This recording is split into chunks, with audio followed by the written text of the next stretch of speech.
মুনি তিনি মহারাজ পরীক্ষিতকে অভিশাপ দিলেন, হে অহংকারী রাজা, বিনা অপরাধে তুমি আমার পিতার গলায় মৃত সর্প জড়িয়েছ। 7 দিনের মধ্যে তক্ষক নাগের দংশনে তোমার মৃত্যু হবে। মহারাজ পরীক্ষিত দেখলেন এখনো তো 7 দিন বাকি, তাহলে এই 7 দিন আমার বৃথা যায় কেন? এই 7 দিন ভগবানের লীলা শ্রবণ করতে করতেই হলো পরিত্যাগ, কিন্তু এই 7 দিন আমাকে ভগবানের কথা শোনাবে কে? এমন সময় এলেন সুখদেব গোস্বামী। তিনি ভগবানের লীলা বর্ণনা করছেন আর শুনছেন মহারাজ পরীক্ষিত। এই প্রসঙ্গে যখন তিনি এসেছেন আলোচনা করছেন, কুলবতী চিত্তচরণ মানে ভগবান শ্রীকৃষ্ণ মুরলী ধ্বনি করলেন, আর মুরলী ধ্বনি করা মাত্রই ব্রজগোপীদের চিত্ত হরণ হয়ে গেল, মন হরণ হয়ে গেল। মহারাজ পরীক্ষিত বললেন, গুরুদেব এতদিন কানে শুনেছি ভগবানকে সবাই ডাকে, কিন্তু আজকে কি শুনছি ভগবান আবার তাদের ডাকছে। আমার এমন দিন কবে হবে গুরুদেব, যেদিন ভগবান আমায় অন্য করে ডাকে? গুরুদেব ওরা এমন কি সাধনা করেছিল, এত রাত্রিতে ভগবান কাউকে পাওয়ার জন্য লালায়িত হলেন না, কেবলমাত্র ওদেরকে পাওয়ার জন্যই লালায়িত হলেন। ওরা এমন কি সাধনা করেছিল গুরুদেব? এইবার সুখদেব গোস্বামী বললেন, মহারাজ পরীক্ষিত তুমি যাদের গোপী দেখছো তাদের এই দেহটা এক জন্মের সাধনার নয়, জন্ম জন্মান্তরের সাধনার দেহ। ওই ত্রেতা যুগে ওরা সিদ্ধি লাভ করেছিল, ওরা মুনি ছিল, ওরা ঋষি ছিল, ওরা যোগী ছিল। দণ্ডকারণ্যে যখন রামচন্দ্র গেছিলেন পিতৃসত্য পালনের জন্য, তখন সেই যোগী মুনি ঋষিরা জানতে পেরেছিল রামচন্দ্র আমাদের ভগবান এই পথ দিয়েই আসছে। তখন সেই যোগী মুনি ঋষিরা আছাড় খেয়ে পড়লেন রামচন্দ্রের পদতলে। জয় রাম শ্রীরাম, জয় জয় রাম, জয় রাম শ্রীরাম, জয় জয় রাম। জয় রাম শ্রীরাম, জয় জয় রাম, জয় রাম শ্রীরাম, জয় জয় রাম,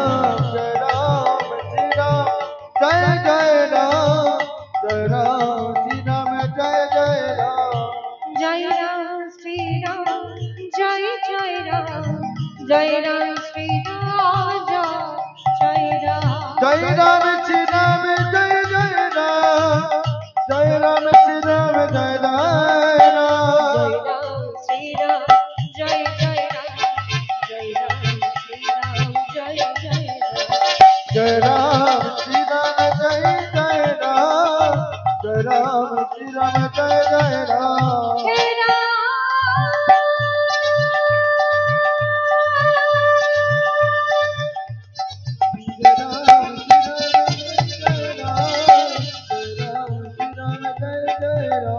তুমি আমাদের পতি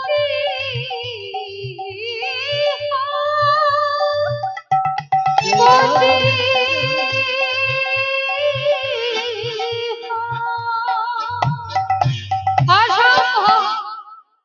আমি একজনের পতি হই, আমার সীতাকে আগলে রাখতে পারলাম না, আর তোমাদের এতজনের পতি হব কেমন করে? তোমরা অন্য কিছু চাও, আজ তোমরা যা চাইবে তাই পাবে। বলো তোমরা কি চাও? যোগী মুনি ঋষিরা বললেন, হে রাম আমরা অন্য কিছু চাই, সখ্যে নয়, দাস্যে নয়, বাৎসল্যেও নয়, পূর্ণ মধুর রসে পতি রূপে আমরা তোমাকে পেতে চাই। রামচন্দ্র আনন্দিত হলেন, এই কথা শুনে রামচন্দ্র আনন্দিত হলেন। তিনি বললেন, আমার জন্য আজও পর্যন্ত কেউ কিছু চাই, যে যা চায় নিজের জন্যই চায়, কিন্তু আমি তোমাদের লক্ষ্য করলাম তোমরা আমার জন্য কিছু চাইছো। যোগী মুনি ঋষিরা বললেন, তুমি সকলের হৃদয়ে বাস করো হে রাম, তুমি জগতের সকল জীবের হৃদয়ে বাস করো, আর আমাদের জন্ম হয়েছে তোমার হৃদয়ে থাকার জন্য। রামচন্দ্র দ্রোণ থেকে একখানি স্বর বের করে একটি পাথরের মধ্যে গোপীনাথ মূর্তি অঙ্কিত করবে। যোগী মুনি ঋষিরা বললেন, ইনি কে? গোবিন্দ। তাহলে আমরা কারা? তোমরা গোপী? আমরা গোপী হতে যাব কেন? আমরা নারী কুলকে আশ্রয় করতে যাব কেন? গো শব্দের অর্থ ইন্দ্রিয়, পি শব্দের অর্থ পান করা, অর্থাৎ যারা সমস্ত ইন্দ্রিয়গুলিকে পান করে নিয়েছে, যারা গোবিন্দ সুখে সুখী, গোবিন্দ দুঃখে দুঃখী, গোবিন্দ সাধন, গোবিন্দ ভজন, গোবিন্দ ছাড়া আর কিছু জানে না, তারাই তো গোপী, তারাই তো গোপী, তারাই তো গোপী, তারাই তো গোপী। যারা মনোপ্রাণ সপী, তারাই তো গোপী, মনোপ্রাণের সপী, তারাই তো গোপী, মনোপ্রাণ সপী, তারাই তো গোপী। মনোপ্রাণের সপী, তারাই তো গোপী। তাহলে মুখের কথায় গোপী হওয়া যায় না, জন্ম জন্মান্তরের সাধনা থাকলে এই দেহ পাওয়া যায়। মহারাজ পরীক্ষিত বললেন, গুরুদেব মুরলীতে এমন কি বেজেছিল আর কেউ শুনতে পেল না, শুধুমাত্র ব্রজগোপীরাই শুনতে পেল। মহারাজ পরীক্ষিত, মুরলীতে কি বেজেছিল জানো? দষ্ট্বা কুমুদমন্ত মখণ্ড মণ্ডলম ইতো রমা নবম নবম কুমার বনশ্চ তৎকমল গৌরঞ্জিত জগৌ কলৌ বালিশ মনোহর। মুরলী বাজলো বৃন্দাবনে, মুরলী বাজলো বৃন্দাবনে, মুরলী বাজলো বৃন্দাবনে, মুরলী বাজলো বৃন্দাবনে।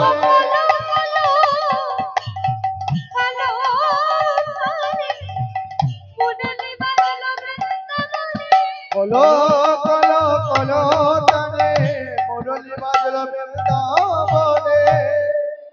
যেই না গোবিন্দ মুরলী ধ্বনি করেছে, এইবার ব্রজগোপীদের কি অবস্থা দেখুন। কোন ব্রজগোপী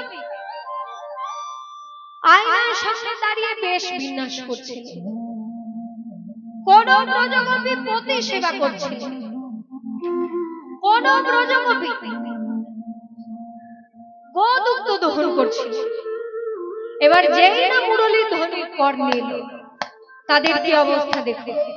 সোনাল গোপী প্রেম হিরো, শোনো লো গোপী প্রেম হিরোপে, সোনাল গোপী প্রেম হিরো, শোনো লো গোপী প্রেম হিরোপে।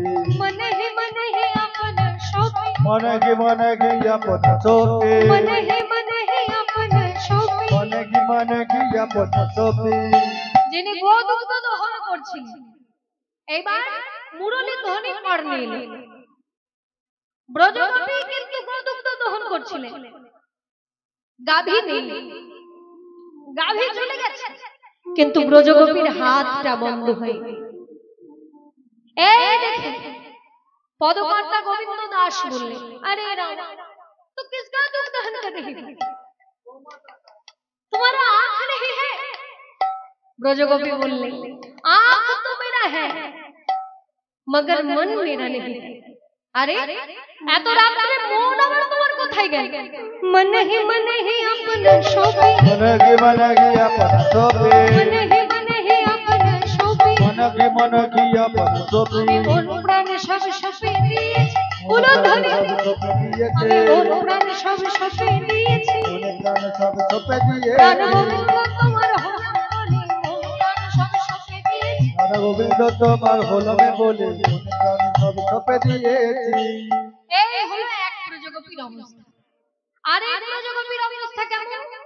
যায় বলতে তাই চল, হলো তো তার চলো তো যায় হলো তো তার চলো তো যায় হলো তো তার চলো তো হলো তো তার চলো তো যায় হলো তো তার চলো তো যা হিবল তাল হিজল হলো তো তার চলো তো আরে ফুলো রমণী হয়ে এত রাত্রিতে তুমি আবার কোথায় চলেছো? সেই ব্রজগোপী বলছে, ও বৈষ্ণব কবি, তুমি কি শুনতে পাচ্ছ না?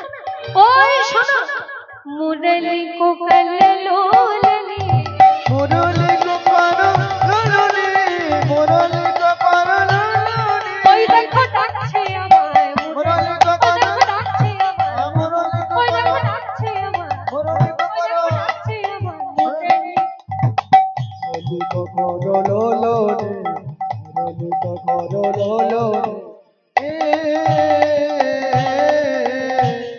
এই হলো আরেক ব্রজগোপীর অবস্থা। এক ব্রজগোপী এক হাতে কঙ্কন পড়েছে, আরেক হাতে কঙ্কন পড়তে যাবে, এমন সময় মুরলী ধ্বনি কর্ণে এলো। বাহে রঞ্জিত কঙ্কন এক বাজরন্ত কোন এক বাহে। দেখো পদাবলীতে কিন্তু ডান হাতের কথাটা বলেন, তাহলে আমি কি বলবো ব্রজগোপীর ডান হাতটাই ছিল না? ব্যাপারটা তা না, ব্রজগোপী বা হাতের কঙ্কন পড়তে করেছে, এইবার ডান হাতের কঙ্কন পড়তে যাবে, এমন সময় মুরলী ধ্বনি কর্ণে পড়া হলো না পড়া হলো না পড়া হলো না পড়া হলো না আরে কঙ্কন পড়া হলো আদিকে কঙ্কন পড়া হলো না আরে কঙ্কন পড়া হলো। আদিকে কঙ্কন পড়া হলো না এই হলো আরেক ব্রজগোপীর অবস্থা। এক ব্রজগোপী এক কর্ণে কুণ্ডল পড়েছে, আরেক কর্ণে কুণ্ডল পড়তে যাবে, এমন সময় মুরলী ধ্বনি কর্ণে এলো। তাহে এক কুণ্ডল দোলনি এক কুণ্ডল দোলনে এক কুণ্ডল দোলনে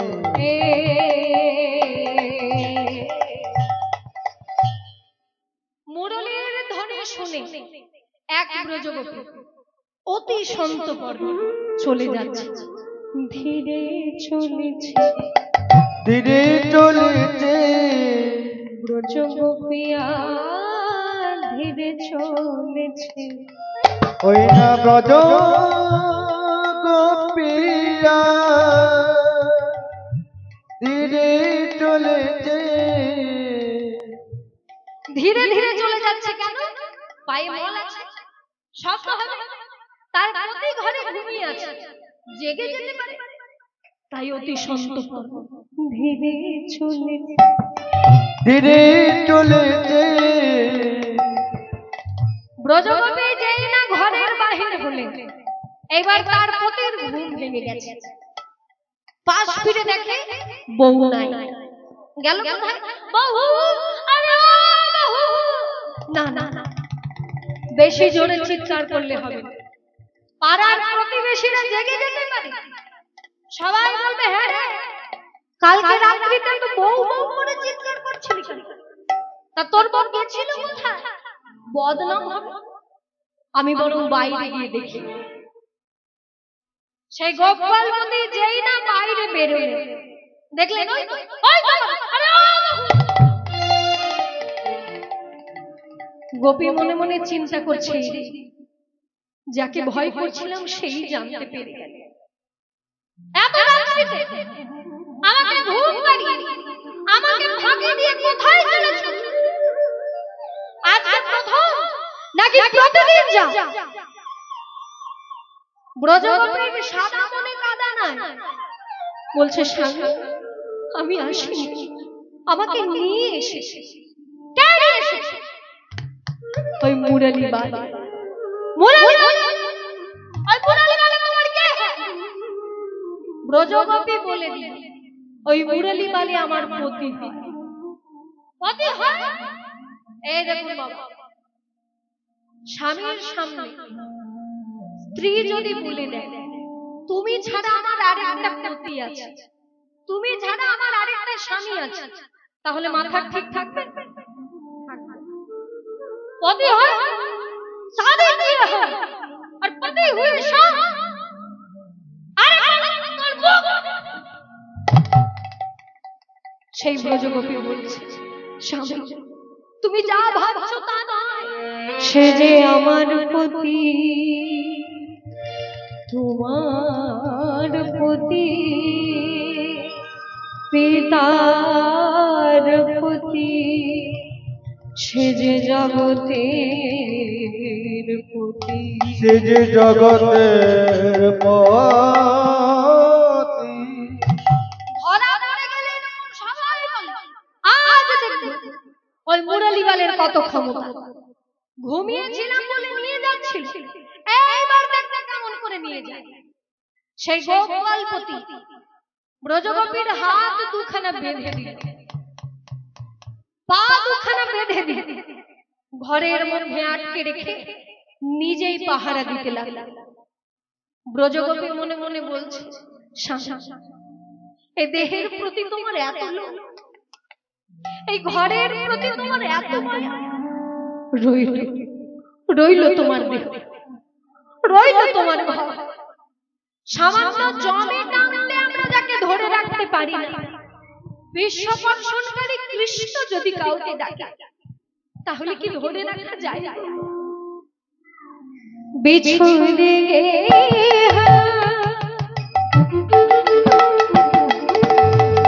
নিজ হতে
এইভাবে শতকোটি ব্রজগোপী তারা একসঙ্গে ছুটে যাচ্ছে কোথায়? ওই বংশীধারীর কাছে। কিন্তু রাসের নায়িকার শিরোমণি কই, তাকে তো দেখতে পেলাম না। আস্তে আস্তে রাধা পথে পেল বাধা, আস্তে আস্তে রাধা পথে পেল বাধা, সে যে পথে পেল বাধা। সমস্ত সখীরা রাধারানীর কাছে এসে বলছে, রাধে তোকে সাজতে হবে না, রাসমঞ্চের শ্রেষ্ঠ নায়িকা তুই, তোকে সাজতে হবে না, আমরা তোকে যোগান দিয়ে দিচ্ছি, তুই সেজে রাই সাজে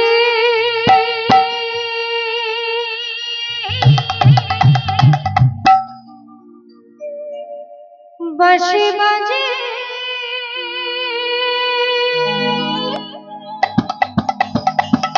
বাঁশি বাজে ফুল ধরে রাই সাজে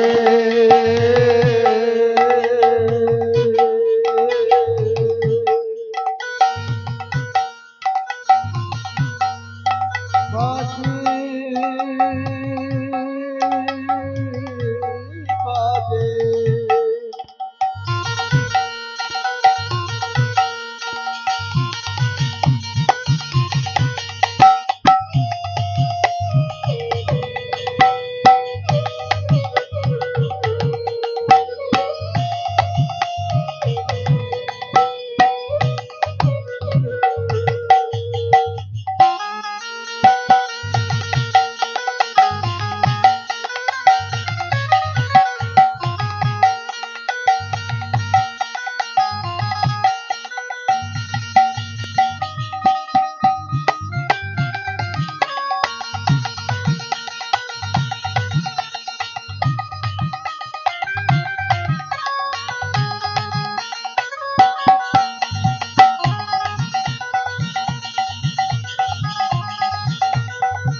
সাজে বাতি বাজে না পড়িল গো এই সাজে বাতি বাজে না পড়িল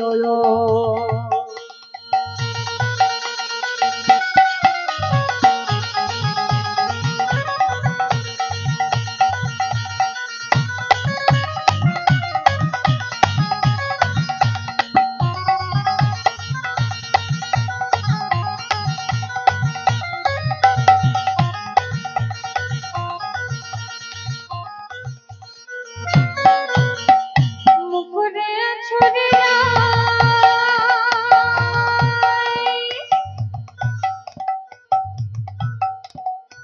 বাঁধে কে শোভা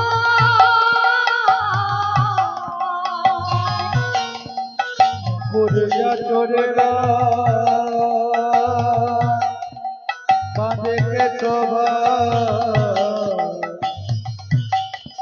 এই যে মাইনা, আমরা আয়না দিয়ে কি করি? চুল আঁচড়াই। আয়না দিয়ে মুখ দেখি আর চিরুনি দিয়ে চুল আঁচড়াই। কিন্তু রাধা রানী কি করছে দেখুন, মুখরে আছড়ে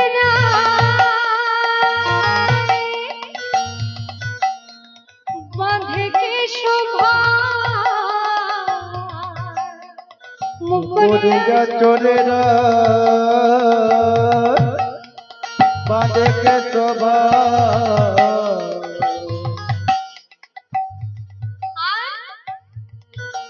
পায়ে বাঁধে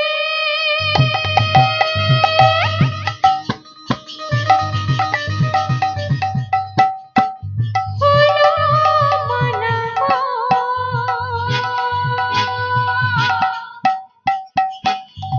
না করে বিচার, না করে বিচার। ওই না পায়ে বাঁধে